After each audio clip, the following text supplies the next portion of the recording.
En la primera página. Sí, aquí. Aquí, ¿verdad? Sí, también se me fue eso. Ahí está. Listo. Gracias, Patricio. Así se va sin ningún detallito. Módulo 3, segunda clase, sistema reproductor, que es lo que vamos a ver el día de hoy. Vamos a ver primero las generalidades, tanto del aparato reproductor femenino como masculino, y luego ya entramos a lo que son las patologías, ¿no?, que afectan a estos sistemas. Voy a trancar la cámara acá para mejorar el audio. En primer lugar, vamos a hablar de lo que es el aparato reproductor femenino, que está compuesto por los siguientes órganos. Tenemos los ovarios, déjenme marcar acá, ovarios, ¿sí?, que son estas dos protuberancias que están a ambos lados del útero. Tenemos también las trompas de falopio, que son las dos extremidades estas que comunican los ovarios con el útero. Tenemos el útero propiamente dicha, la vagina y la parte externa que es la vulva. Esos son los componentes del aparato reproductor femenino. Los ovarios, como ya les mencioné, son estos dos órganos que están a cada lado del útero. Los ovarios funcionan como glándulas sexuales porque ellos son los que producen las hormonas sexuales femeninas, como son los estrógenos y la progesterona.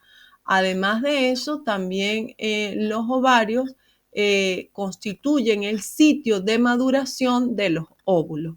Recordemos que los óvulos son las células sexuales femeninas que pueden unirse con el espermatozoide para generar un nuevo individuo.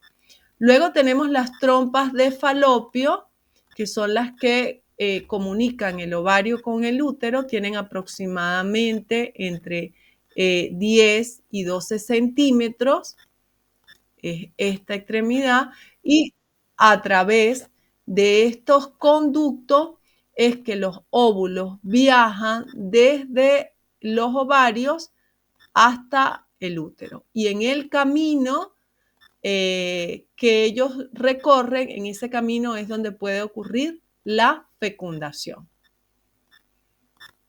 Fíjense que acá en este esquema le muestro cómo es la trayectoria que cumplen los óvulos desde que son liberados por los ovarios hasta que llegan al útero. Vamos a asumir que hay una fecundación.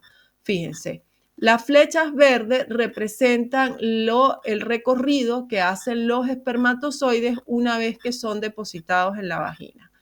Entran, ¿verdad?, al útero, del útero hacen este recorrido y pasan a las trompas de falopio, ¿sí? Allí en las trompas de falopio ellos siguen subiendo hasta que, si coincide con el periodo de ovulación de la mujer, el óvulo que fue liberado del ovario y que va subiendo a través de las trompas de falopio, en el momento que se consigue el óvulo con el espermatozoide, ocurre la fecundación, ¿ok? Fíjense que este proceso, este recorrido que hace el óvulo ya fecundado puede tardar aproximadamente 3 días, ¿ok?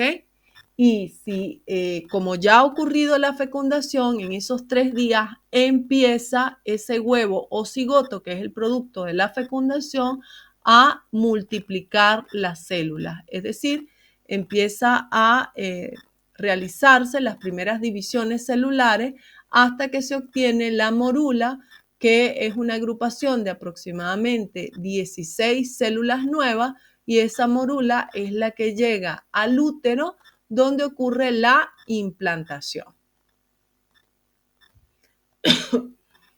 Debemos tener claro que durante el proceso de fecundación solo interviene un espermatozoide.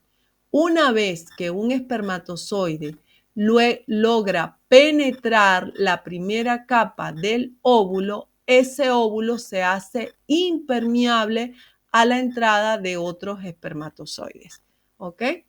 Eso asegura en la especie humana una fecundación segura. Bien.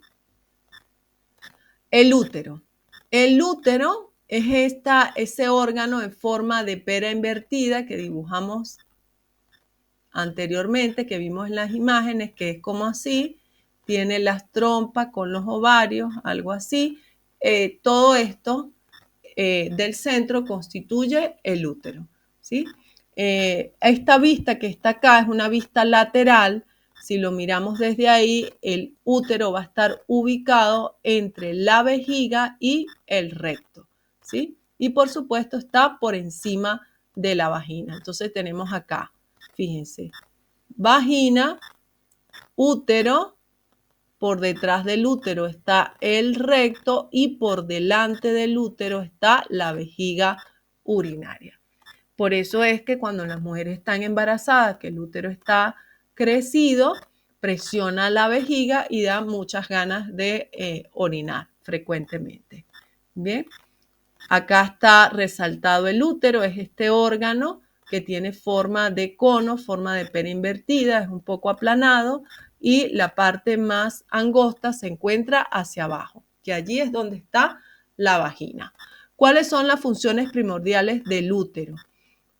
Por un lado, mantener el embrión durante el embarazo y también el útero es el encargado de expulsar ese embrión una vez que ya se ha desarrollado por completo y se ha convertido en un feto. Luego del útero tenemos la vagina como el componente, como el siguiente componente del sistema reproductor femenino. La vagina es este conducto que va desde la parte externa del aparato reproductor femenino hasta el útero. Bien, la vagina también está situada entre la vejiga y el recto, dado la posición anatómica del útero. Sabemos que la vagina es el órgano que permite a la mujer tener relaciones sexuales. La vagina está formada de un músculo que tiene una elasticidad bastante particular. Este músculo de la vagina se dilata tanto como para que salga un bebé. Y luego del parto, este músculo vuelve a su condición original. Esta elasticidad del músculo de la vagina no la tiene ningún otro tipo de músculo del resto del cuerpo. Luego seguimos bajando en el aparato reproductor femenino y tenemos la vulva, ¿sí? La vulva ya constituye los genitales externos, ¿sí? La vulva también participa durante el parto porque ella también sufre dilatación. En la parte externa del aparato reproductor femenino, entonces vamos a encontrar todo lo que es la vulva, que abarca el clítoris, los labios mayores y los labios menores. Y en el centro de la vulva, pues tenemos la entrada de la vagina. Todo este aparato reproductor femenino funciona en base a un juego hormonal que es lo que se llama el ciclo reproductor femenino. Este ciclo reproductor está formado a su vez por dos etapas, el ciclo ovárico y el ciclo endometrial. El ciclo reproductor femenino tiene una duración aproximada de 28 días, aunque hay algunas mujeres que tienen un ciclo más corto, otros más largos, pero en general se encuentra entre 21 y 35 días. Bien, el inicio del ciclo menstrual está marcado por la salida al exterior del flujo menstrual. Aquí tenemos el primer día del ciclo, que es cuando a la mujer le llega la menstruación. Ese flujo menstrual está formado por varias células, por moco, por agua, por restos de tejido endometrial. El tejido endometrial es el tejido que recubre la parte interna del útero. ¿Ok? Fíjense, acá está el útero. El útero tiene tres capas. Tiene una capa interna, que es lo que se llama endometrio. tiene una capa media que se llama miometrio y tiene una capa externa que se llama perimetrio. ¿Qué es lo que sucede con el endometrio? ¿Por qué a las mujeres nos llega la menstruación? Fíjense, cuando durante el ciclo menstrual el endometrio cambia de grosor. El endometrio está formado por unas células que cuando las hormonas se lo indiquen, ese endometrio se hace más grueso. ¿Por qué? Preparándose para un futuro embarazo. El tejido endometrial es donde se va a implantar el huevo o cigoto, por eso debe ser más grueso, debe tener mayor circulación sanguínea para que pueda aportarle al huevo o cigoto todos los nutrientes. ¿Qué sucede cuando no hay embarazo, cuando no ocurre fecundación? Entonces, las hormonas cambian y eso le indica al endometrio que ya no tiene sentido que él siga grueso. Entonces, él se destruye, se despega de las paredes y esos residuos son los que salen durante la menstruación. Luego el endometrio queda de nuevo fino, delgado, y cuando empieza de nuevo el ciclo hormonal, de nuevo le llega la señal que se haga grueso y así sucesivamente las mujeres cumplimos el ciclo menstrual todos los meses hasta que haya algún embarazo y cuando hay el embarazo, entonces ya ese endometrio no se destruye y no aparece la menstruación. Entonces, como les decía, el ciclo reproductor femenino tiene el ciclo ovárico y el ciclo endometrial. No es que están separados, ambos van ocurriendo de forma simultánea. ¿Quién regula ambos ciclos? El eje hipotálamo hipofisiario acompañado de los ovarios. ¿Por qué? Porque el hipotálamo envía a la hipófisis, que es una glándula, dos tipos de hormonas. La hormona estimulante del folículo, que es la FSH, y la hormona luteínica, que es la LH. Esas hormonas que libera el hipotálamo sobre la hipófisis hacen que la hipófisis envíe una señal a los ovarios, una señal química, y esa señal le indica al ovario o a los ovarios en qué momento debe liberar el óvulo. Y también le indica al ovario en qué momento debe producir hormona femenina. Estas hormonas son generadas por una parte del ovario que se llama cuerpo lúteo.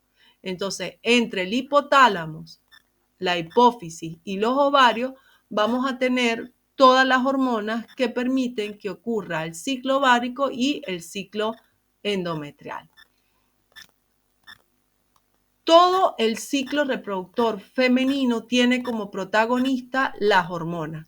Son las hormonas las que van a regular todo el ciclo menstrual, ¿sí?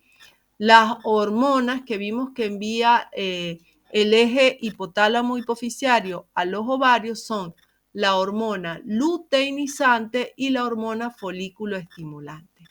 Ellas van a los ovarios y en los ovarios entonces se promueve la ovulación, es decir, la liberación de los óvulos y además se estimula también a los ovarios para que se produzca las hormonas sexuales femeninas que son la progesterona y varios tipos de estrógenos. Estas hormonas sexuales, los estrógenos y las progesteronas, son las que hacen que el útero se prepare para una posible fecundación. Es decir, son las que hacen que el tejido interno del útero se haga más grueso. Y no solo eso, sino que también actúan sobre las glándulas mamarias para que esas glándulas mamarias también se preparen para una posible fecundación.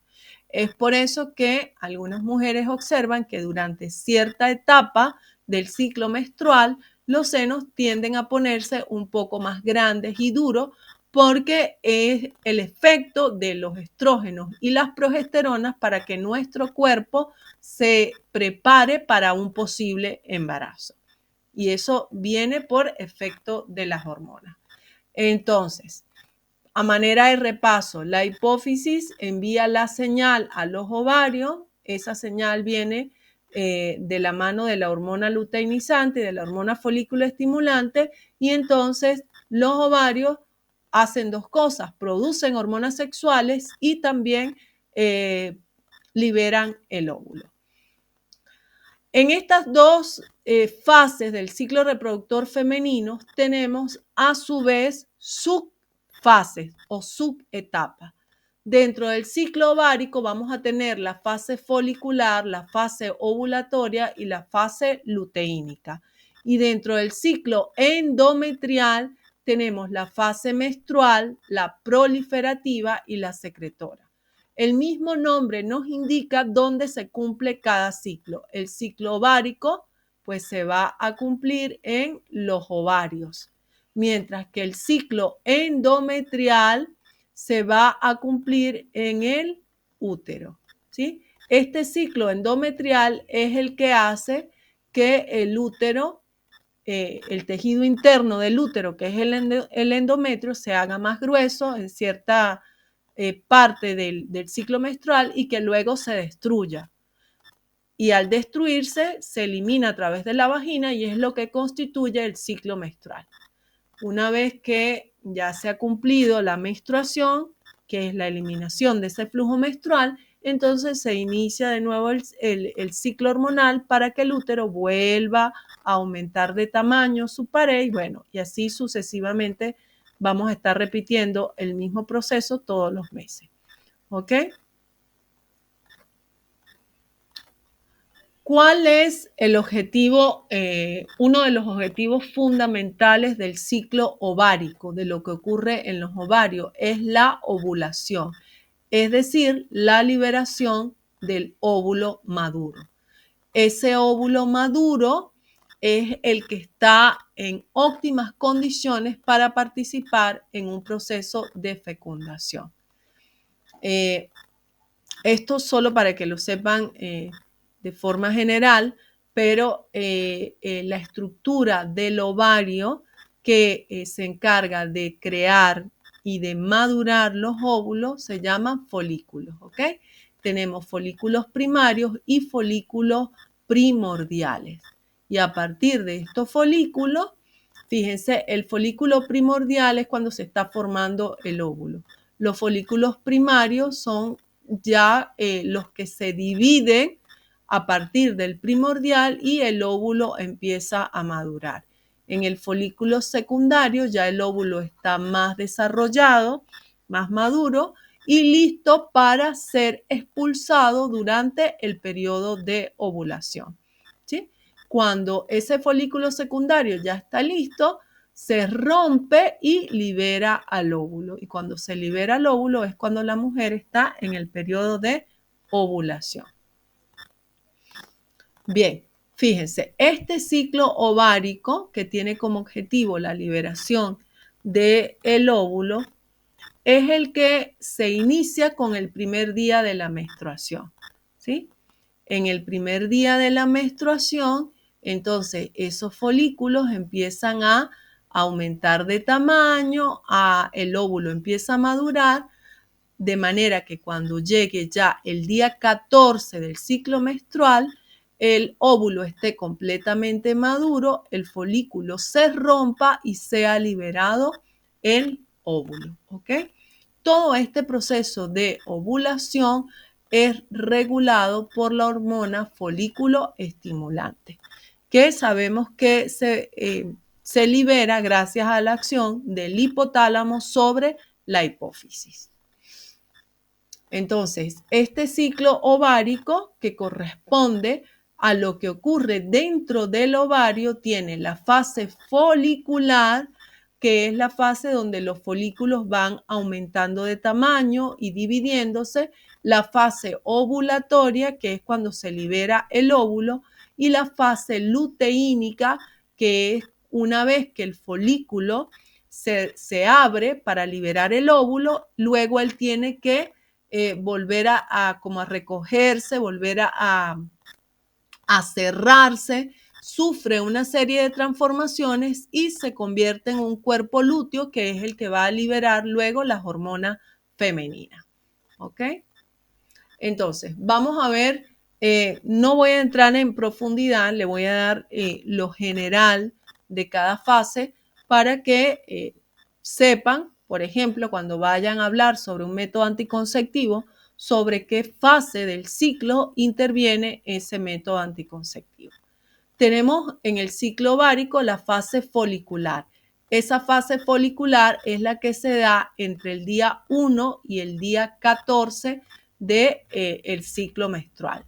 En esa fase folicular, las hormonas están bajas, tanto los estrógenos como las progesteronas se encuentran bajas, ¿sí? Y esas hormonas bajas son las que hacen que la parte interna del útero, es decir, el endometrio, se desprenda, se destruya y entonces ocurre la menstruación, cuando se están expulsando todos esos desechos del útero. En esta fase folicular, las hormonas sexuales están bajas, pero las hormonas que produce la hipófisis empiezan a aumentar, ¿sí? Tanto la LH como la FSH aumenta para que pueda continuar la siguiente fase del ciclo ovárico. Bien. Luego de la fase folicular viene la fase ovulatoria, que es justamente cuando los folículos secundarios ya maduros se abren y liberan el óvulo maduro, que se llama ovocito secundario. Ese óvulo liberado empieza a hacer su recorrido a través del interior de las trompas y va siempre en sentido de buscar el camino hacia el útero. Desde el punto de vista hormonal, la fase de ovulación, que ocurre aproximadamente en el día 14 del ciclo menstrual, durante esa etapa hay un pico máximo de las hormonas LH y FSH y aumentan los estrógenos y disminuye la progesterona. Bien. Este es el equilibrio perfecto hormonal para que el óvulo consiga las condiciones adecuadas para desplazarse a través de las trompas de falopio. Hay uno de los métodos anticonceptivos no farmacológicos que actúan justamente midiendo la temperatura corporal. ¿Por qué, chicos? Porque después de la ovulación, la temperatura corporal de la mujer aumenta aproximadamente entre medio grado y 1 grado centígrado y se va a mantener así hasta el final del ciclo. Esto se debe a que en ese periodo hay un aumento de la progesterona. Entonces, este aumento de la temperatura corporal es la base de algunos métodos anticonceptivos no farmacológicos. Luego de la fase de ovulación viene la fase luteínica, que transcurre entre el día 15 y el día 28 del ciclo. En esa fase bajan considerablemente los niveles de las hormonas LH y FSH, y en la fase luteínica lo que ocurre es que el folículo que se rompió para liberar el óvulo se cierra, sufre una serie de transformaciones que origina el cuerpo lúteo, y este cuerpo lúteo es el que luego va a liberar la progesterona. Entonces, durante esta fase luteínica vamos a tener una alta concentración de estrógenos. ¿Por qué? Porque ellos son los que van a promover la conversión del folículo en el cuerpo lúteo, ¿sí? Y durante esa fase luteínica también la alta concentración tanto de progesterona como de estrógeno es lo que hace que de nuevo el tejido interno del útero, que es el endometrio, se engrose, ¿sí? Y esto se hace, como ya les mencioné, para preparar al organismo de la mujer para una posible fecundación. ¿Qué sucede? La fase luteínica, entonces si el óvulo no se fertiliza, este cuerpo lúteo se degenera, al degenerarse ya no produce progesterona, entonces disminuye el nivel tanto de progesterona como de estrógeno, que ocurre al final aquí del ciclo, lo ven, y esa disminución tanto de estrógenos como progesterona hace que se envíe una señal al útero de que no va a haber fecundación, entonces ya él no necesita tener esas paredes gruesas y esas paredes gruesas se desprenden y entonces viene la menstruación. Y esa menstruación marca el inicio de un nuevo ciclo menstrual. Eso es lo correspondiente al ciclo ovárico. Vamos a hablar del ciclo endometrial, que sabemos que está formado por la fase menstrual, por la proliferativa y por la secretora. En la fase menstrual vamos a tener los días comprendidos del 1 al día 4 del ciclo. En esa fase es donde aparece el sangrado en la mujer, que es lo que se llama menstruación. Como ya sabemos, este flujo, esta menstruación, está formada por todos los desechos que se desprenden del endometrio del útero. Ahí vamos a tener células, sangre, moco, enzimas, etcétera. Todo eso que conforma el tejido endometrial se desprende y es lo que se elimina a través de la vagina. Luego tenemos la fase proliferativa, que va del día 5 al día 14 del ciclo. ¿Ok? Esa fase coincide con la fase folicular del ciclo ovárico. Fíjense, acá está la fase folicular del ciclo ovárico y aquí tenemos la fase proliferativa del ciclo endometrial. ¿Sí? Durante esta fase, ¿qué es lo que ocurre? Fíjense cómo acá tenemos el útero en blanco, ¿verdad? Tiene su tejido interno delgado. Durante la fase proliferativa, las células del endometrio se multiplican y tratan como de recuperar la parte interna del endometrio. ¿Por qué? Porque, bueno, acaba de salir de una menstruación donde se destruyó toda. Bien, entonces esas células empiezan a multiplicarse y a reparar el endometrio. Luego de la fase proliferativa, entramos entonces en la fase secretora, que ocurre aproximadamente entre el día 15 y el día 28 del ciclo. Y esa fase secretora coincide con la fase lútea del ciclo ovárico. En esta fase, lo que ocurre es el engrosamiento, el crecimiento del endometrio. Y ese endometrio hace que el útero se prepare para la posible implantación de un óvulo fecundado.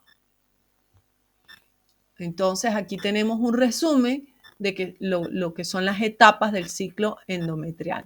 Primero hay la menstruación, que es la eliminación de toda la parte interna del útero, el endometrio. Luego tenemos la fase proliferativa, donde esas células del endometrio empiezan a multiplicarse para reparar los daños que dejó la menstruación. Y finalmente tenemos la fase secretora, donde se vuelve a engrosar el endometrio, preparándose para un posible embarazo. Bien, eso es lo referente al aparato reproductor femenino, a cómo funciona. ¿Hay alguna pregunta, alguna duda? Los escucho.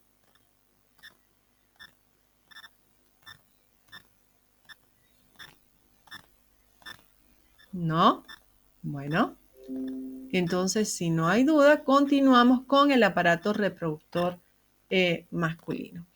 El aparato reproductor masculino, en la parte externa, ya va, veo que alguien levantó la mano. Susana, te escucho.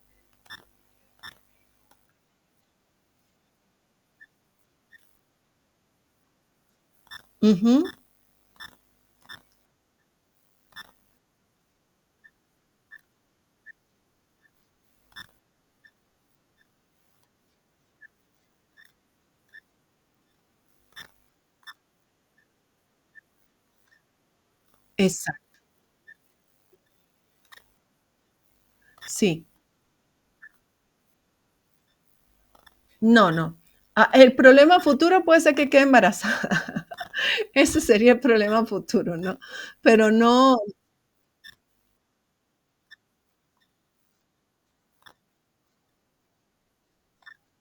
Ujú.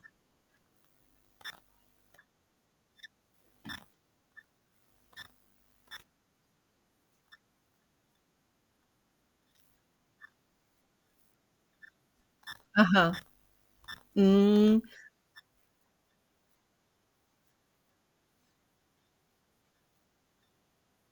ajá,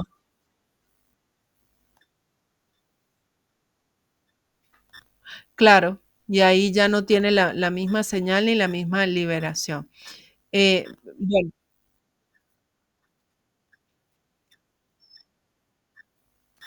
claro, porque, justo ese es ya vamos a ver cuando entremos a la parte de anticonceptivos, que ese es uno de los mecanismos en que actúan los anticonceptivos hormonales.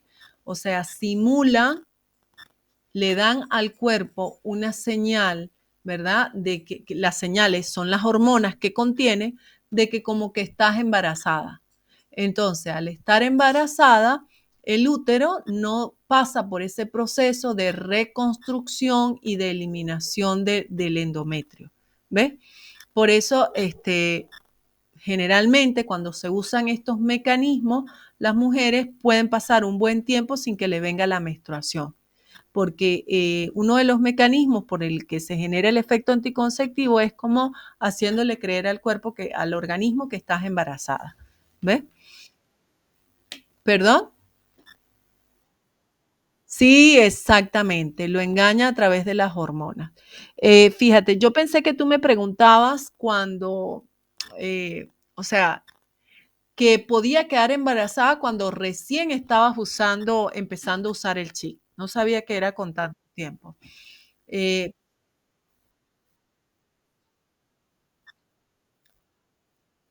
ajá,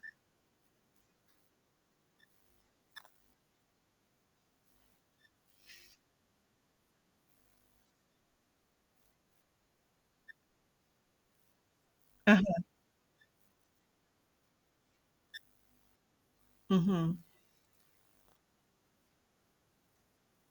Imagínate, claro, pero sí, sí hubo algo que lo sacó de lo que es el implante en la piel, ahí pierde la liberación efectiva de la dosis que corresponde de las hormonas.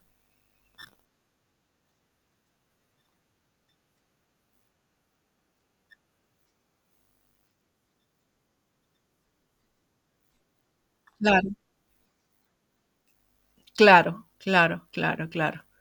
Eso es válido, eso es válido. Pensé que me preguntabas empezándolo a usar, porque bueno, ya veremos cuando toque el tema, esa parte de anticonceptivo, que siempre se recomienda que cuando la mujer está iniciando un método anticonceptivo hormonal, durante los primeros días siempre debe utilizar un método anticonceptivo alternativo, un método de barrera, por ejemplo, para prever ese tipo de cosas que pueda fallar el anticonceptivo en los primeros días mientras el cuerpo se adapta.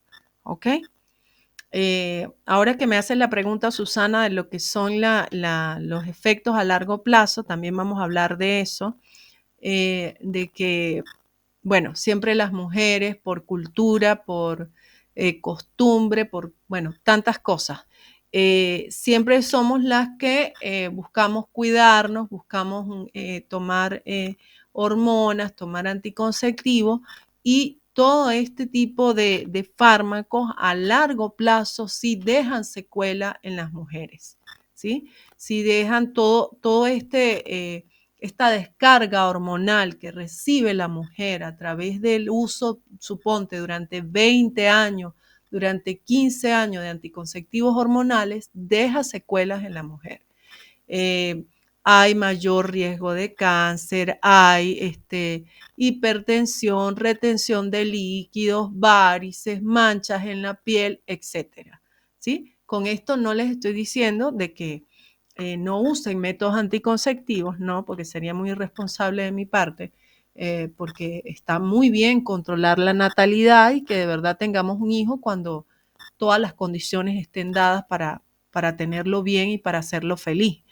Pero no les estoy diciendo eso, pero sí se debe también crear conciencia a nivel cultural de que no siempre la mujer tiene que eh, tener la responsabilidad de la anticoncepción. Si hay una buena relación, si se llevan bien, porque si están juntos es porque se llevan bien, porque si de verdad hay amor, es una responsabilidad de ambos, tanto del hombre como de la mujer, porque siempre la mujer se lleva la peor parte desde el punto de vista médico, ¿sí? Y no solo en la anticoncepción, sabemos todo lo que pasamos durante el embarazo, todo lo que pasamos durante el parto y todo lo que viene después de que nace el bebé y que generalmente, no estoy diciendo siempre, porque bueno, hay hombres que sí se ocupan y están ahí igual que la mujer al 100% cuidando al bebé, pero a veces la mujer la que tiene que levantarse más de noche, dormir menos, descansar menos, hacer muchas cosas durante el día y bueno, sabemos todo, aquí que habemos muchas mujeres, hay pocos hombres, deben sentirse acorralados, pero bueno, tenía que decirlo. Así que también hay que crear un poquito de conciencia en relación a eso. ¿Ok? Dime, Karen.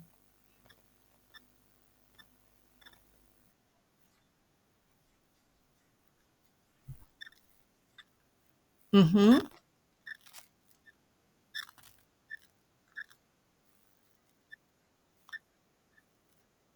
ujú. Claro, claro, porque es que, claro,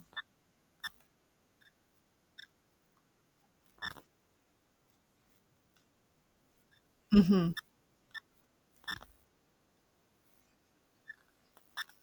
claro, porque, ajá,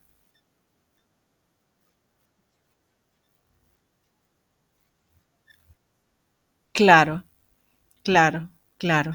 Es que es así. De ahí hay que esperar que el cuerpo se desintoxique de esa descarga hormonal durante tanto tiempo para ver si vuelve, o sea, la mayoría de las mujeres retoman la normalidad, pero no al 100%. Y bueno, van quedando secuelas, manchas en la piel, quistes que salen en las mamas y bueno, infinidad de cosas que también hay que considerar. Lo que pasa es que, bueno, es toda una batalla ética también, ¿no? Porque cuando hay personas muy humildes, familias muy humildes, que tienen muy bajo conocimiento de la información, también no te puedes poner a decirle, mira, no tomes anticonceptivos porque te hace mal, busca otro método, porque entonces en ese que, no, que tú le dices, no tomes anticonceptivos, sale embarazada y puede haber entonces 4 o 5 niñitos en un ambiente donde no hay la comida, donde no hay una habitación, donde no hay una escuela, etcétera. Entonces es un arma de doble filo, ¿sí? Pero bueno, aquí creo que es el ambiente propicio para debatirlo, ¿no? De que se debe educar más a la población en cuanto a eso y también los médicos juegan un rol importante ahí. No es hacerlo más fácil, sí, tómate los anticonceptivos y ya, sino también explicar cuáles son las consecuencias y tratar de cambiar un poco el sistema sociocultural que pone todo el peso, toda la responsabilidad de la anticoncepción en la mujer. Así que, bueno, ya nos desviamos un poquito del tema, pero bueno, eh, incumbe, ¿verdad? Incumbe. Bien, chicos. Continuamos entonces. Estamos hablando del aparato reproductor masculino que está formado por los testículos, el pene, el escroto, que es la bolsa que envuelve a los testículos, el epidídimo, que es una glándula que está ubicada por encima de los testículos y es donde maduran los espermatozoides. ¿Ok? Los testículos en los hombres cumplen la función de los ovarios en la mujer. Es decir, en los testículos, entonces es donde se van a generar las células sexuales masculinas, que son los espermatozoides, y también donde se generan las señales para producir la hormona sexual masculina, que es la testosterona. Vamos a empezar a hablar de las generalidades de cada una de las partes del aparato reproductor masculino. Tenemos en primer lugar el escroto. El escroto es esa bolsa que recubre a los testículos.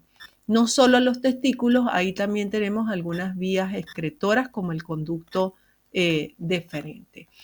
Fíjense que la función del escroto, que es como esta bolsa, ¿verdad?, que recubre a los testículos, es aislar térmicamente a los testículos. A través del escroto se busca que los testículos mantengan una temperatura 5 grados centígrados por debajo de la temperatura corporal. ¿Esto por qué? Porque los espermatozoides, es decir, las células germinales, son muy sensibles a los cambios de temperatura.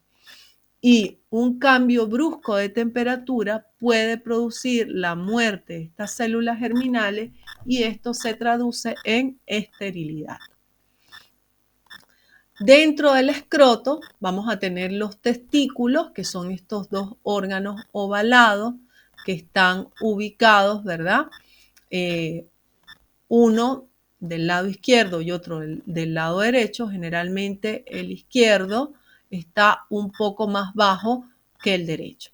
Los testículos junto con el escroto se encuentran por debajo del pene y, como ya les dije, ellos van a tener la función de generar los espermatozoides y también de generar las hormonas sexuales masculinas.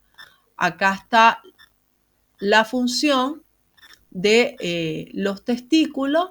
Ellos producen y liberan los esteroides sexuales masculinos como la testosterona. La liberación de la testosterona está químicamente señalada o es responsable la hormona luteinizante, la LH, la misma que veíamos en la mujer. Y acá también es el eje hipotálamo hipoficiario el que se encarga de enviar a los testículos la LH y la FSH para que la LH actúe sobre los testículos y se produzca la testosterona, mientras que la FSH también actúa sobre los testículos, pero en otras células que se llaman células de Sertoli, y esas células se encarguen entonces de liberar las células germinales que producen los espermatozoides. Esas son las funciones de los testículos. Luego, sobre los testículos tenemos esta estructura que se llama epidídimo, ¿sí? El epidídimo, fíjense, es toda esta estructura que está aquí de color azul. El epidídimo cuenta con una conexión que permite el transporte de los espermatozoides. Es decir, el epidídimo constituye una vía genital porque a través del conducto que él contiene se conducen los espermatozoides. Bien, este epidídimo constituye una estructura muy sinuosa. ¿Qué significa que sea sinuosa? Muy arrugadita, está muy comprimida, ¿sí? Es un espacio muy pequeño donde desde el punto de vista anatómico tiene un tamaño apenas de 2 centímetros, pero todo el material que está allí comprimido ocupa una longitud de 6 metros. Imagínense lo comprimido que está el material allí dentro del epidídimo, ¿sí? El epidídimo va a tener 3 funciones principales: transportar, almacenar y madurar los espermatozoides. ¿ok?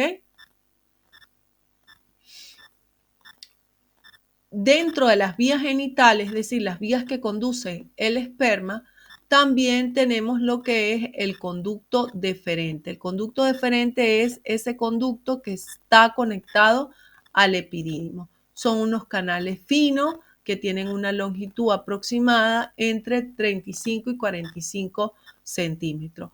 Y son los que se encargan de transportar los espermatozoides desde el epidídimo hasta la parte posterior de la próstata. Allí, en la parte posterior de la próstata, va a encontrarse entonces la vesícula seminal y los conductos eyaculadores, que son los que van a transportar a los espermatozoides finalmente hacia el exterior a través del pene. Estos conductos eyaculadores que les mencioné que se encuentran unidos a la vesícula seminal en la parte posterior de la próstata, son unos conductos que van a permitir que los espermatozoides atraviesen una pequeña parte de la próstata para luego conectarse aquí con la uretra, ¿sí?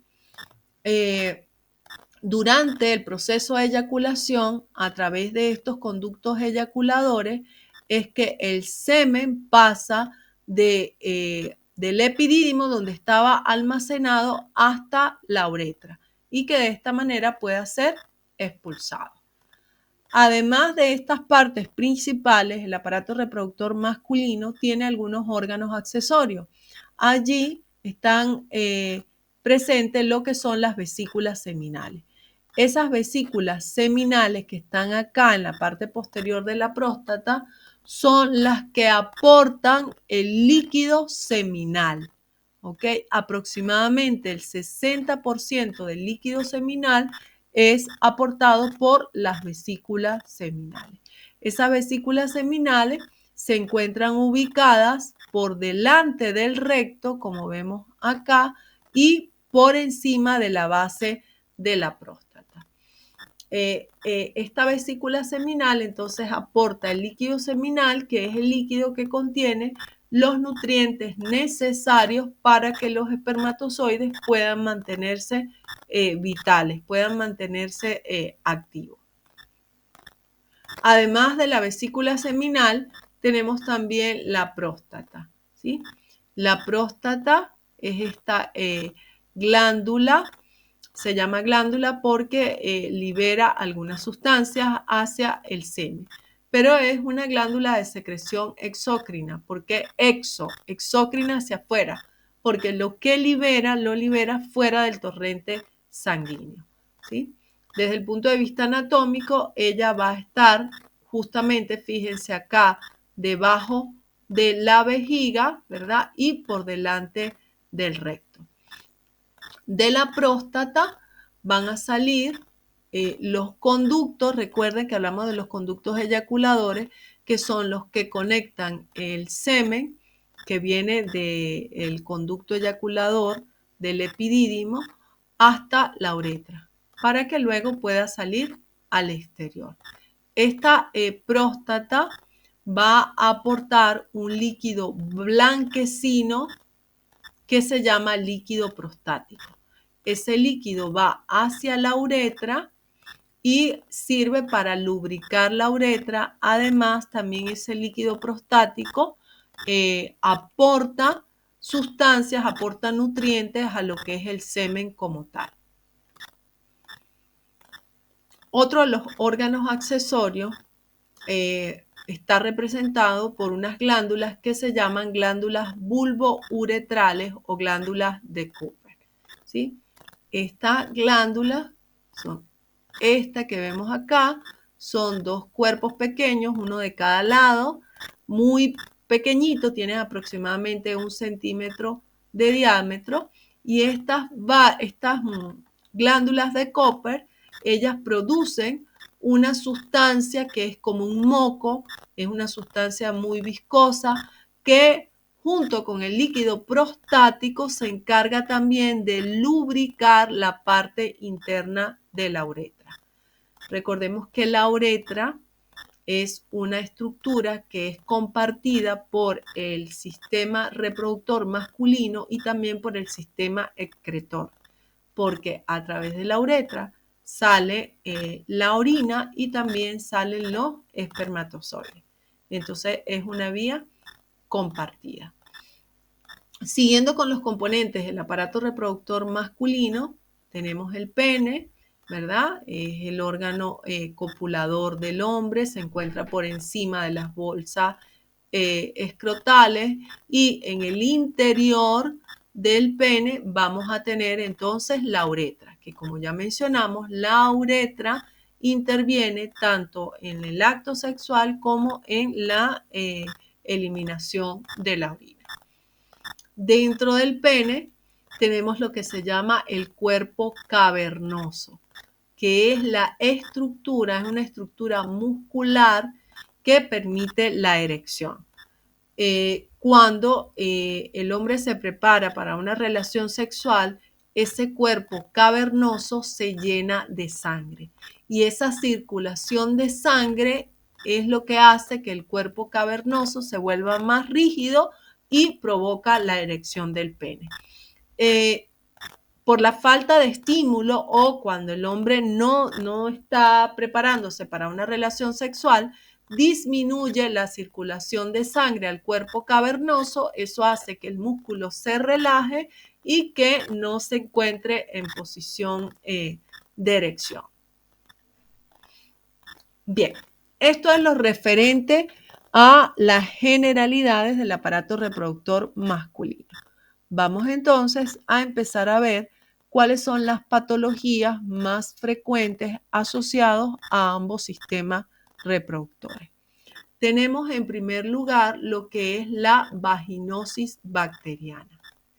La vaginosis bacteriana corresponde a una patología donde hay una alteración de la flora vaginal. Cuando nosotros hablamos de la flora vaginal, nos referimos al conjunto de bacterias que se encuentran en la vagina de forma natural. O sea, son normales que estén allí, porque esas bacterias son las que nos permiten mantener el pH de la vagina y de esa manera no permitir el crecimiento de microorganismos extraños. La flora vaginal está formada normal, ojo, normal, está formada principalmente por un tipo de bacterias que son los lactobacillus, que generan un ácido y ese ácido es el que le da el pH normal a la vagina para que no permita el crecimiento de microorganismos extraños. ¿Ok? Además del lactobacillus, también hay algunos otros microorganismos que se encargan también de generar ácido. Cuando este lactobacillus por alguna razón disminuye y entonces al disminuir se genera menos ácido y esa situación de menos acidez la aprovecha otro microorganismo que está por allí pendiente de que haya una oportunidad para crecer, que es la Gardnerella vaginalis. Entonces, al disminuir la producción de ácido, la vagina se hace menos ácida y eso lo aprovecha la Gardnerella para crecer, ¿sí? Y cuando ella crece, entonces es que se genera la vaginosis bacteriana. Bien, esta vaginosis bacteriana se caracteriza por la presencia de un mal olor y ese mal olor es generado por esta bacteria. Bien, además de mal olor, también hay la presencia de un exudado vaginal. Ese exudado puede ser amarillento, puede ser blanquecino, pero lo característico es el olor penetrante que tiene. Fíjense que voy a aprovechar que estamos hablando de lo que es la flora vaginal normal para resaltar el por qué no se recomienda en la mujer el uso de protectores diarios, el uso de papel higiénico perfumado, de las toallas sanitarias que vienen con perfume, porque son sustancias químicas que van a estar en contacto directo con la vagina y que no van a permitir que la vagina tenga su pH normal. Y al no tener el pH normal, esto va a ser aprovechado por microorganismos que están por allí esperando la oportunidad para crecer. Igualmente, no se recomienda el uso de duchas vaginales porque esto también altera el pH vaginal y nos hace más propensa a sufrir alguna de estas infecciones. ¿Cuál es el tratamiento de elección para una vaginosis bacteriana? El metronidazol, ¿sí? Se utilizan dosis de 500 miligramos cada 12 horas durante 7 días por vía oral. Existen algunos tratamientos alternativos en caso de que el paciente no pueda recibir el metronidazol, por ejemplo, por alguna reacción alérgica. Tenemos también la clindamicina, que es otro antibiótico que se utiliza en forma tópica, o sea, directamente en la vagina. También el metronidazol viene para ser aplicado en forma tópica y cuando es en forma tópica se administra antes de acostarse durante 7 días para evitar que si la mujer está caminando o parada, el tratamiento pueda ser expulsado. En el caso de la vaginosis bacteriana, la pareja no tiene que recibir tratamiento porque no es algo que se le va a pegar al hombre, que se va a contaminar, no, sino sencillamente es que hay un desequilibrio en las bacterias que están creciendo allí en la vagina y que eso va a afectar nada más a la mujer. ¿Ok? Luego tenemos otro tipo de vaginitis que se llama vaginitis candidiásica. Aquí tenemos una inflamación de la vagina producida por un hongo que se llama cándida. El hongo que más frecuentemente produce la vaginitis candidiásica es la cándida álbica, ¿sí? Este hongo suele crecer no solo en la vagina, también puede colonizar el área del ano, la zona anorrectal. Bien, no siempre que haya una vaginitis candidiásica tiene que ser por transmisión sexual. Puede ser algún otro factor como alteración del pH, malas condiciones de higiene que promueven el crecimiento de este hongo. Aquí volvemos a las recomendaciones. A los hongos les gusta mucho la humedad y el calorcito. Entonces, por eso es que no se recomienda el uso de ropa interior que tenga poliéster, que tenga plástico. ¿Por qué? Porque este tipo de tejidos no permiten un buen intercambio de aire en la zona íntima, sino que lo que promueven es la humedad, la acumulación de vapor de agua. Y esto es propicio para que crezcan los hongos. Entonces se recomienda en las mujeres utilizar ropa interior que sea 100% de algodón, porque el algodón sí permite la transpiración y no promueve la humedad en la zona. ¿Ok? También hay algunas otras patologías que hacen que la mujer sea más propensa a sufrir una infección de este tipo, como por ejemplo las mujeres diabéticas, el embarazo, fíjense, el uso de anticonceptivos orales, la obesidad, la inmunosupresión, el empleo reciente de antimicrobianos. ¿Por qué? Porque cuando nosotros tomamos un antibiótico, ese antibiótico va en teoría a matar la bacteria que nos está generando una enfermedad, pero también puede matar a bacterias que son parte de nuestro cuerpo, bacterias buenas, como por ejemplo la flora vaginal. Y entonces al matar estas bacterias cambia el pH y esto puede generar un crecimiento de hongo. ¿Ok? Lo característico de una vaginitis candidiásica es que el flujo que se produce es un flujo blanquecino en forma de grumos, ¿sí? parecen como motas de algodón, fíjense. Acá se ve una fotografía real de lo que es una vagina, ¿verdad? Un cuello uterino infectado con Candida albicans. Fíjense, esa secreción blanquecina en forma de grumo es lo característico de esta patología. Además de eso, la vaginitis candidiásica produce inflamación vulvar y vaginal, fisuras, ¿verdad? En la zona vaginal y también en la zona del recto. Y hay ese exudado que es blanco amarillento que se conoce como Cottage en el ambiente médico porque simula como que si fuese algún queso en grumos. ¿Cuál es el tratamiento para la vaginitis candidiásica? Como es un hongo, el tratamiento tiene que estar constituido por un antifúngico, ¿sí? Existen varios antifúngicos, el más utilizado es el clotrimazol y del cual vamos a conseguir mayor número de presentaciones. Pero no solo tenemos el clotrimazol, sino también tenemos el butoconazol, el miconazol, la nistatina. Estos fármacos vienen en presentaciones tópicas.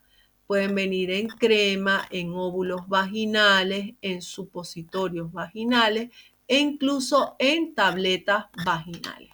El tiempo del tratamiento va a depender del antimicótico que se esté utilizando. Por ejemplo, si nosotros utilizamos clotrimazol en óvulos vaginales de 100 miligramos, debemos colocar 2 óvulos durante 3 días. Pero hay algunas presentaciones de clotrimazol que vienen de una sola aplicación, que son los óvulos de 500 miligramos. Incluso aquí hay toda una variedad, hay tratamiento para un día, hay tratamiento para 3 días, lo que hacen es variar la concentración. Pero en general lo que se debe utilizar es alguno de estos antifúngicos. Fíjense, asociada a las enfermedades del sistema reproductor, tanto femenino como masculino, tenemos las infecciones de transmisión sexual, que son todas aquellas enfermedades que se adquieren a través de las relaciones sexuales, ¿sí? Hay algunas de estas enfermedades que incluso el paciente las puede tener sin sentir síntomas y sin embargo así puede transmitirla a la pareja, ¿sí? A través del contacto con la piel, con los genitales, con la boca, el recto, a través de las secreciones del cuerpo, etc.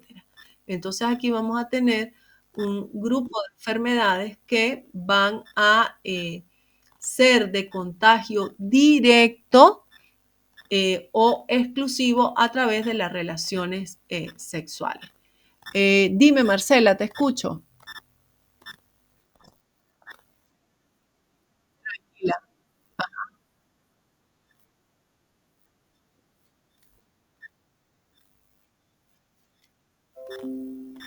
Bueno, nos regresamos. Fíjate, el tratamiento de la vaginosis bacteriana viene con un antibiótico, me pasé del tipo de que pertenece a la sulfonamida, ¿verdad? ¿Cómo es? Ay, me voy atrás. ¿Cómo corresponde al metronidazol? Aquí está la vaginosis bacteriana, metronidazol. También tenemos otros antibióticos de segunda elección, como por ejemplo la clindamicina, la eritromicina, pero el que actúa contra este tipo de bacteria, que es la Gardnerella vaginalis, es el metronidazol. Bien. Luego pasamos a la vaginitis candidiásica, que es producida por un hongo llamado Candida albicans. Aquí el tratamiento está conformado por antifúngicos. Les decía que el más utilizado es el clotrimazol, que viene en varias presentaciones, viene en óvulos, en supositorios, en tabletas vaginales, viene en tratamiento de un día, de 3 días, etcétera. Y además del clotrimazol, también tenemos el butoconazol y la nistatina y el miconazol. Fíjense que, bueno, ya cuando estén en una farmacia se van a dar cuenta que vienen varias marcas y varias presentaciones dependiendo de las necesidades de la mujer. Y también pues varían mucho en precio dependiendo del laboratorio. No sé si era eso lo que querías que te repitiera, Marcela. ¿Sí? A la orden. Bien, entonces estábamos hablando de lo que son las enfermedades de transmisión sexual, que son todas las enfermedades que se contagian a través de las relaciones sexuales. Vamos a, en primer lugar, hablar de las recomendaciones para prevenir las enfermedades de transmisión sexual. De nuevo acá quiero recalcar una de las funciones del auxiliar técnico de farmacia, que es participar en lo que es la educación de la población en el ambiente sanitario, en el ambiente de salud. ¿Sí? Por eso hablamos de aspectos que a veces no están directamente relacionados con un fármaco, pero que al estar ustedes en un mostrador de farmacia, tienen que manejar toda esta información para poder brindar el mejor asesoramiento al cliente paciente.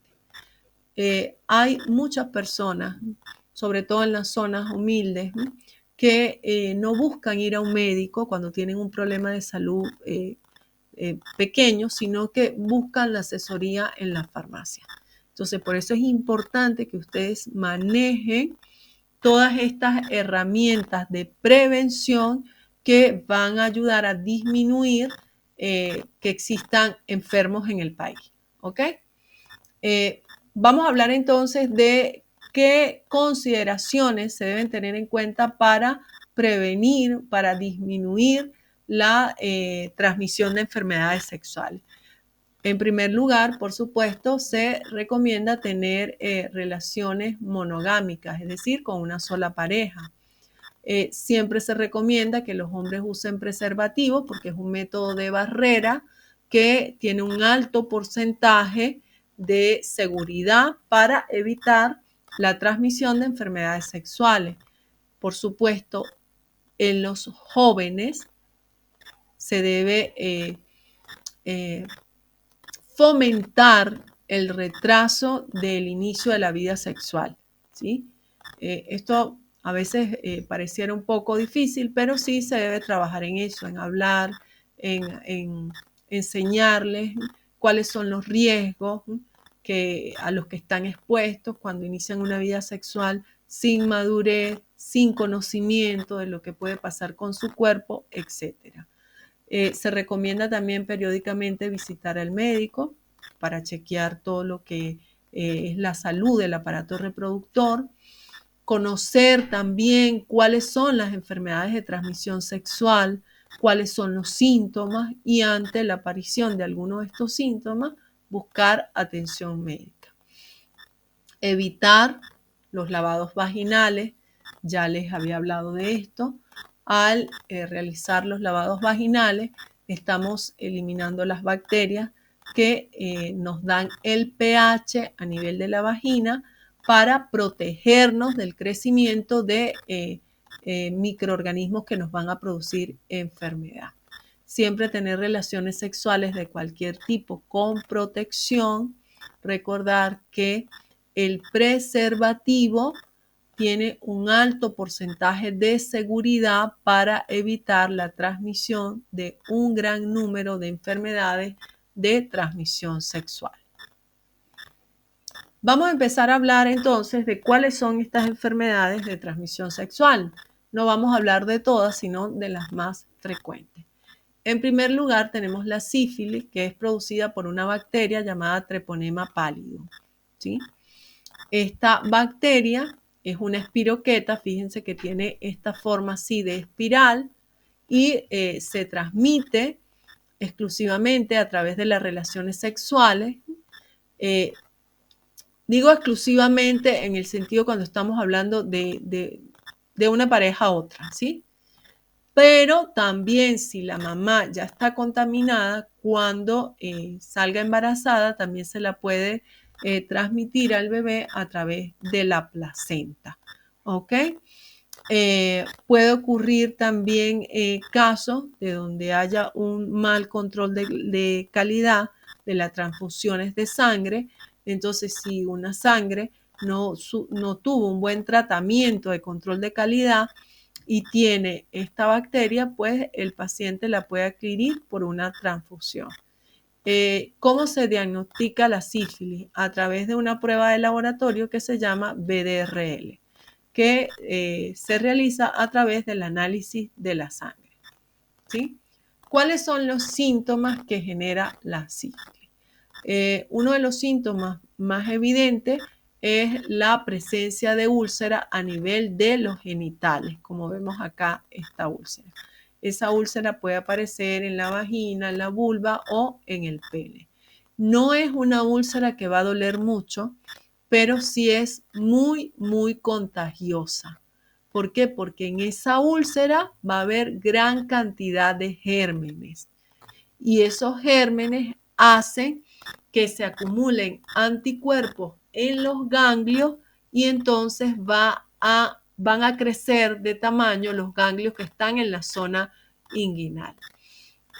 Esa úlcera, además de estar en la vulva, en la vagina o en el pene, dependiendo de las prácticas sexuales del paciente, también puede aparecer en la boca o en el ano. Bien, cuando la enfermedad, la sífilis, ya está más avanzada, entonces empiezan a aparecer unas manchas rojas, como vemos acá en la piel, que parecen como quemadas de cigarrillo, ¿sí? Y eso aparece en toda la piel y es producto también de la contaminación de esa bacteria.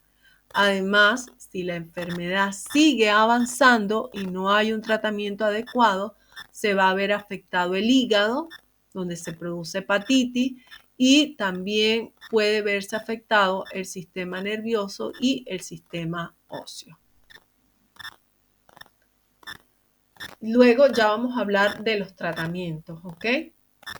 Tanto farmacológicos como los tratamientos no farmacológicos, bueno, que no son tratamientos porque son para prevenir, ¿sí?, la transmisión de estas enfermedades. Luego tenemos la gonorrea, ¿sí?, que es una enfermedad que pertenece al grupo de las venerias. Es producida por una bacteria llamada Neisseria gonorrheae y esta bacteria puede generar infecciones a nivel del recto, de la garganta, de los genitales externos. La gonorrea es muy frecuente en jóvenes. Fíjense cómo se ven acá a nivel de la garganta las lesiones de gonorrea. Entre los jóvenes, donde hay menos información, a veces más promiscuidad y menos protección, suele ser muy frecuente la gonorrea. ¿Cuáles son los síntomas? La gonorrea tiene la particularidad que de inicio puede no generar síntomas, sino van a observarse los síntomas luego de varias semanas de instalación del microorganismo en nuestro cuerpo, ¿sí? Algunos de los síntomas que pueden observarse son ardor o dolor al orinar, la presencia de un flujo vaginal de color amarillento muy fuerte, este color puede ser amarillento verdoso, y esa secreción puede estar tanto en el hombre como en la mujer. Y en el caso del hombre, esa secreción suele acompañarse con pus. ¿Ok? Es una secreción que tiene un color muy, muy intenso. Bien. Entonces, en la mujer los síntomas más frecuentes son dolor y ardor al orinar, mientras que en el hombre el síntoma más frecuente va a ser el flujo amarillento verdoso y también dolor de garganta, porque la bacteria coloniza también la zona de la garganta. ¿Cuál es el tratamiento en el caso de la gonorrea? Resulta que esta bacteria, Neisseria gonorrheae, ya ha creado resistencia a algunos antibióticos. Entonces, si el paciente tiene gonorrea por alguna bacteria de estas Neisseria que sea resistente a los antibióticos, el tratamiento va a ser un poco difícil, ¿sí? Fíjense que esta bacteria ya se ha vuelto resistente a varios tipos de penicilina. Por eso, antes la penicilina era el tratamiento de elección para la gonorrea, ahora no. ¿Por qué? Porque ya la bacteria ha adquirido resistencia. El antibiótico de elección, cuando hay una gonorrea no complicada, es decir, que no está avanzada, que no es de larga data, es a base de ceftriaxona, ¿sí? La ceftriaxona es un antibiótico que viene en una presentación intramuscular y también intravenosa y se aplica dosis única. Dependiendo del grado en que se encuentre la gonorrea, se puede aplicar una dosis única de 500 miligramos intramuscular o, si está más avanzado, se utiliza la ceftriaxona 1 gramo intravenosa. ¿Ok? Otras opciones de antibióticos alternativos, si por alguna razón no se puede usar la ceftriaxona, son, por ejemplo, antibióticos de otros grupos como la ciprofloxacina, la acitromicina, la doxiciclina. Todo va a depender del tipo de bacteria, el tipo de Neisseria que tenga el paciente, si se ha hecho o no resistente a los antibióticos. En el caso de la gonorrea, la pareja sexual del paciente también debe recibir tratamiento para evitar que el paciente se reinfecte nuevamente, ¿bien? O para evitar que esa otra pareja se la transmita a futuras parejas sexuales que tenga. Lo ideal es que se evite tener relaciones sexuales hasta tanto cada paciente no haya completado el tratamiento y ya no existan síntomas de gonorrea. Otro de las enfermedades de transmisión sexual muy frecuente es el chancro blando, también llamado chancroide, ¿sí? Es causado por una bacteria llamada Haemophilus ducreyi, que genera este tipo de úlcera a nivel de la piel o las zonas genitales, tanto en la piel como en las mucosas. Entre los síntomas más evidentes tenemos la aparición de esta úlcera, de estas pápulas que son muy dolorosas. Y además esto también genera crecimiento de los ganglios en la zona inguinal, lo que se denomina adenomegalia. ¿Ok? Estos ganglios pueden crecer e inflamarse tanto que pueden llenarse incluso de pus. Y eso complica más el cuadro infeccioso. ¿Cuál es el tratamiento del chancro blando? Se recomiendan algunos antibióticos. Aclaro, también el tratamiento va a depender del tipo de bacteria que tiene el paciente, si esa bacteria ha adquirido o no resistencia a algunos antibióticos. Entre los recomendados está la citromicina en una sola dosis de 1 gramo. Tenemos también la ceftriaxona por vía intramuscular a una dosis de 250 miligramos. Otro de los tratamientos alternativos es la eritromicina por vía oral durante 7 días a una dosis de 500 miligramos y la ciprofloxacina de 500 miligramos por vía oral entre 2 y 3 veces al día. Todo esto va a depender si la bacteria tiene o no resistencia a los antibióticos.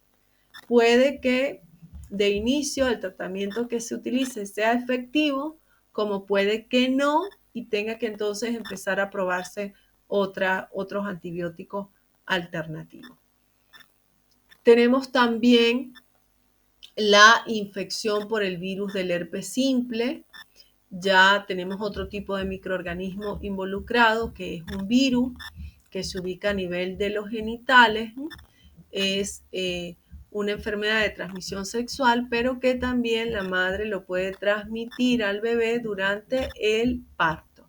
Bien, los síntomas del herpes simple principalmente son unas vejigas, unas vacuolas que aparecen en la piel y en las mucosas, que tienen la particularidad, como ven acá, que son pequeñas, tienen en su interior un líquido y salen todas juntitas en un solo lugar, que luego puede irse extendiendo. Tienen una base roja, que es lo que se llama la base eritematosa, y además son muy dolorosas, ¿ok? Producen un ardor, una picazón bastante intensa. Aquí podemos ver cómo puede aparecer el herpes simple en la zona de la boca, en el pene y en la zona genital de la mujer. El tratamiento del herpes es a través de un antiviral. De los antivirales no hay mucha variedad. El más utilizado es el aciclovir, que viene en varias presentaciones. Viene de 400 miligramos o de 200 miligramos por vía oral, y otro antiviral alternativo es el fanciclovir. Pero el de elección es aciclovir. El virus del herpes simple resulta que él no se cura nunca completamente.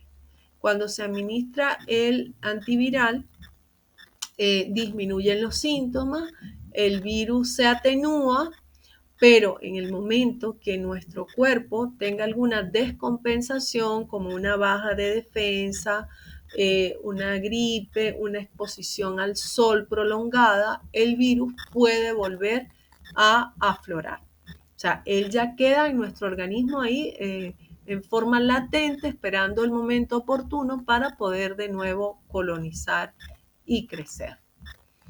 Otra de las enfermedades es la tricomoniasis. Esta es producida por un microorganismo que es un protozoario, tiene esta vista al microscopio, que se llama Trichomonas vaginales, ¿sí?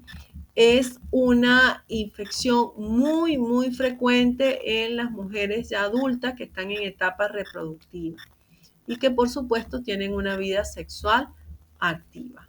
Los síntomas de la tricomoniasis son, primero, la aparición de un flujo, una secreción genital de tipo blanquecina, pero que al avanzar la enfermedad puede irse tornando amarilla verdosa. También la paciente, porque esta tricomona afecta mayormente a las mujeres, presentan ardor, al orinar, picazón, dolor, hay inflamación de las paredes de la vagina, y a nivel del cuello del útero, cuando el ginecólogo examina, observa lo que se llama este aspecto del cuello del útero, que es como una frambuesa. Fíjense, hay estas lesiones que son como unos puntos de sangre que están en todo el cuello del útero, ¿sí? La tricomoniasis también puede estar en el hombre, pero hay un detallito: en el hombre no produce síntomas. Él la tiene, no tiene síntomas, pero se la contagia a la mujer y la mujer sí va a experimentar los síntomas. Bien. El tratamiento de la tricomona, que no está acá, es en base al metronidazol, que se utiliza también contra protozoarios como el que vemos que genera esta enfermedad, que es la tricomona vaginal. De esto sí no hay más opciones, sino sencillamente el metronidazol, bien sea en forma tópica a través de óvulos o cápsulas vaginales o en forma oral. Todo va a depender de lo que el ginecólogo recomiende más oportuno según cómo vea el avance de la enfermedad. Tenemos el HPV o VPH, que es el virus del papiloma humano, que también es una enfermedad de transmisión sexual. Hay muchísimos tipos de este virus, incluso hay algunos serotipos, se llaman así, que pueden generar cáncer en la mujer. La característica de la infección por HPV es la aparición de verrugas en las zonas genitales, como vemos acá, ¿sí? Y esas verrugas son con textura, es decir, elevadas y agrupadas en varias zonas, en varias áreas de la zona genital. Y como les mencionaba, pues algunos de estos tipos de HPV pueden conducir al cáncer. Por eso cuando a un paciente se le diagnostica que tiene HPV, enseguida se manda a hacer una prueba, que es una prueba serológica para ver qué tipo de virus tiene, qué tipo de HPV, para evaluar si es propenso al cáncer ese paciente. Porque de ser así, entonces tiene que tener un control estricto cada 3 meses para detectar la aparición de algún cáncer en etapa temprana, ¿sí? Fíjense, acá hay una vista más microscópica de lo que son las verrugas del VPH. Estas verrugas pueden estar en la zona genital, en la zona anal, y la forma como se acumulan todas y son elevadas es lo que se llama condiloma acuminado, porque tienen esta forma levantada y forman como una hoja, ¿sí? Y fíjense que tiene punta aquí y punta acá. Tiene el aspecto como de un coliflor. ¿Cuáles son los síntomas? Fíjense, a nivel del hombre, el VPH se puede manifestar a nivel de la uretra, en la parte interna de la uretra, en el glande del pene, en el prepucio y también en la zona anal. Mientras que en la mujer vamos a tener este condiloma acuminado, más que todo a nivel de los labios mayores y menores de la vulva. Claro, también puede estar en la vagina, en el ano, pero en los labios mayores y menores es donde más frecuentemente se presentan estas verrugas, ¿sí? Generalmente las verrugas no duelen ni producen picazón. Sin embargo, algunos pacientes, al sentir que tienen algo allí, empiezan a rascarse, se puede romper alguna de estas verrugas y entonces se puede generar allí una infección, pero no por el HPV, sino que si se rompe, esa ruptura representa la puerta de entrada de alguna bacteria. Entonces hay una infección sobre otra, ¿sí? Pero no es porque la produzca el VPH. El tratamiento del VPH no es farmacológico, ¿sí? Ya tenemos o sea, para eliminarlo totalmente no va a haber un fármaco que lo elimine. Lo que se puede hacer desde el punto de vista de los médicos cirujanos es extirpar las verrugas mediante láser, crioterapia o, bueno, mediante el bisturí, para aliviar los síntomas en los pacientes que lo presenten. Si hay un poquito de ardor, un poquito de picazón, se puede aplicar algún antimicótico, algunos ácidos que hacen que las verrugas disminuyan un poco su elevación, y algunos inductores del interferón, que son fármacos que simulan una respuesta del sistema inmune. Como les decía, para el HPV no hay tratamiento farmacológico que logre eliminarlo. Solo hay algunos tratamientos paliativos para hacer que aquellos pacientes que tengan síntomas disminuyan un poco los síntomas. pero no hay ningún tratamiento que pueda eliminarlo por completo.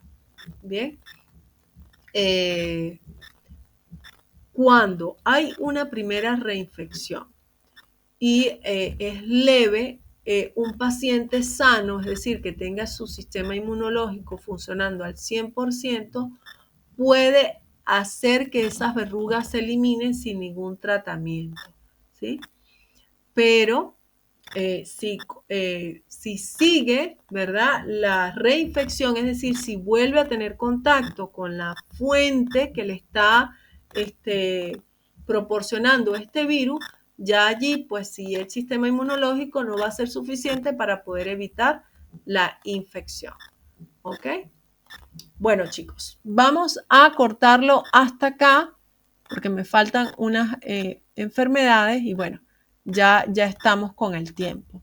Quedamos entonces acá en la diapositiva 67. A partir de allí iniciamos la clase que viene. Cuéntenme, los escucho si tienen alguna duda o alguna pregunta.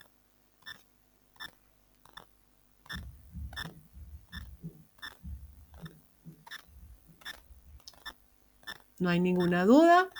Bueno, chicos, no me queda más que desearles una bonita noche, que descansen y